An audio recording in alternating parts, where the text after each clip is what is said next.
সবাইকে আবারও শিক্ষাঙ্গনে স্বাগত। আজকে আমাদের আলোচনার বিষয় voice change, past tense, assertive.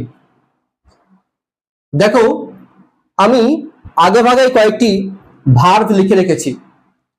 যেমন দেখো, V1 সমান প্রেজেন্ট ভার্ব, V2 সমান পাস্ট ভার্ব, V3 সমান পাস্ট পার্টিসিপল। দেখো, আমি গত ভিডিওতে V1 অর্থাৎ প্রেজেন্ট টেন্স নিয়ে, প্রেজেন্ট টেন্সের ভয়েস চেঞ্জ নিয়ে আলোচনা করেছিলাম অ্যাসার্টিভে। আজকে আমি পাস্ট টেন্সে ভয়েস চেঞ্জ করবো অ্যাসার্টিভে। ঠিক আছে, তাহলে দেখে নাও কি হবে। যে পাস্ট টেন্সে হবে ওয়াজ আর ওয়ার। একটা অর্থাৎ একটা অবজেক্ট বোঝালে ওয়াজ বসবে, একের থেকে বেশি বোঝালে ওয়ার বসবে। অর্থাৎ অবজেক্ট যদি একটা হয় তাহলে ওয়াজ হবে, আর অবজেক্ট যদি একের থেকে বেশি হয় তাহলে ওয়ার হবে। ঠিক আছে, আমি আগে বলেছি যে প্রশ্ন, প্রেজেন্ট টেন্স, পাস্ট টেন্স, যে কোনো টেন্সই হোক না কেন, উত্তর সর্বদাই V3 অর্থাৎ পাস্ট পার্টিসিপল হবে। ঠিক আছে, বোঝা গেল? আর মনে রাখতে হবে যে আই হলে মি, তাহলে মি হলে আই হবে, হি হলে হিম হবে, তাহলে হিম সমান কি হবে? হি হবে। ঠিক একই রকম ভাবে সি সমান হার, দে সমান দেম, উই সমান আজ, রাম সমান রাম, ইট সমান ইট বসে যাবে। ঠিক আছে, তাহলে চলো একটা প্রশ্ন লিখি এবং প্রশ্ন লিখে বোঝাই, দেখা যায় যে কতটা বুঝতে পারি। তাহলে প্রশ্নটা লিখি। যেমন রাম বট এ পেন। ঠিক আছে, এইটা ভার্ব, V2 অর্থাৎ পাস্ট ভার্ব।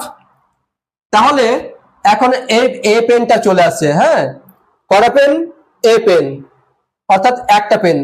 তাহলে পাস্ট টেন্স আছে, একটা হলে কি হবে বলেছিলাম? ওয়াজ বসবে, তাহলে ওয়ে বসে যাচ্ছে, ওয়াজ বসলো। হ্যাঁ, উত্তর কি সব বলেছিলাম? সর্বদাই V3 তে হবে। V3 কি? বাই, বট, বট, তাহলে কি বসবে? বট বসে গেল। বাই কে? বাই রাম। বোঝা গেল? আমি কি বললাম? যে রাম বট এ পেন। ভার্বের পরের অংশ অবজেক্ট, আমি অবজেক্ট আগে লিখে দিলাম। তাহলে কটা পেন? একটা পেন।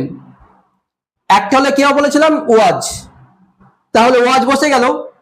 আমি কি বলেছিলাম?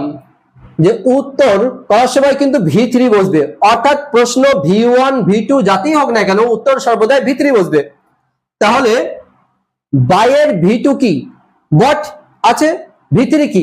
বট, অর্থাৎ V2 এবং V3 একই, অর্থাৎ বসে গেল কি? বট, V3 বসলো। তাহলে a pen was bought by কে? বাই রাম। বোঝা গেল? আমি আর একটা লিখছি, হ্যাঁ, দেখে নাও।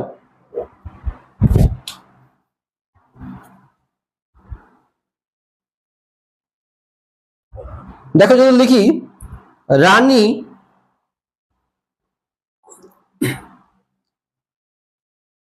Made a doll, made a doll,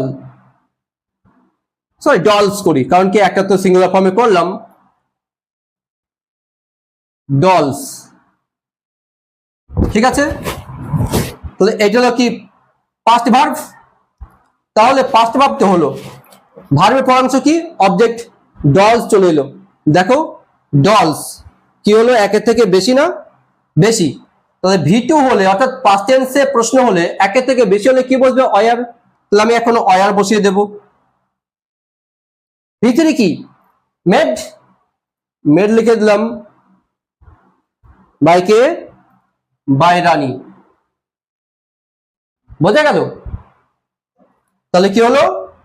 যদি অবজেক্ট একটা হয় এখানে ওয়াজ বসবে, যদি অবজেক্ট একের থেকে বেশি হয় তাহলে ওয়ার বসবে। আর উত্তর কি সব বলেছি? যে প্রশ্ন V1 V2 যাতেই হোক না কেন উত্তর সর্বদাই V3 হবে। মনে রাখতে হবে। হ্যাঁ, দেখো আমি আর একটা লিখছি।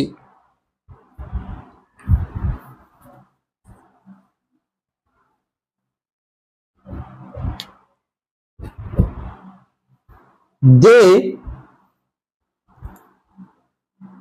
Made him king. ঠিক আছে, দেখো এটা একটা অবজেক্ট, এটা একটা অবজেক্ট। হ্যাঁ, আমরা দুটোর মধ্যে যে কোনো একটা নিয়ে কাজ করতে পারি, তবে প্রথমটা নিয়ে কাজ করাই, অর্থাৎ প্রথমটা নিয়ে উত্তর করাই বাঞ্ছনীয়, সব থেকে ভালো হয়। দ্বিতীয় অবজেক্টটা নিয়েও আমরা উত্তর করতে পারি। ঠিক আছে, দেখে নিও। তাহলে কি আসছে দেখে নিও, আমি দুরকম ভাবে তৈরি করছি উত্তরটাকে।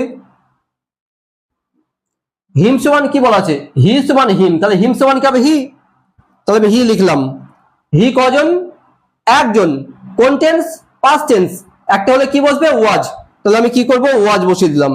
ঠিক আছে, এবার দেখো কি আছে, যে ভিতরে কি, মেডের ভিতরে কি, মেড, তাহলে মেড লিখে দিলাম।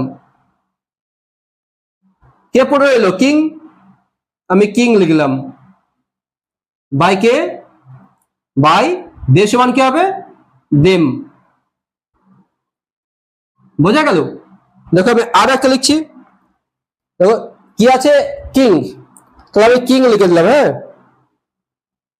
কটা, একটা। কোন ভার্ব, পাস্ট ভার্ব। একটা হলে কি হবে, ওয়াজ, তাহলে আমি ওয়াজ লিখে দেবো। মেডের ভিতরে কি, একই, মেড, তাহলে আমি মেড লিখে দিলাম।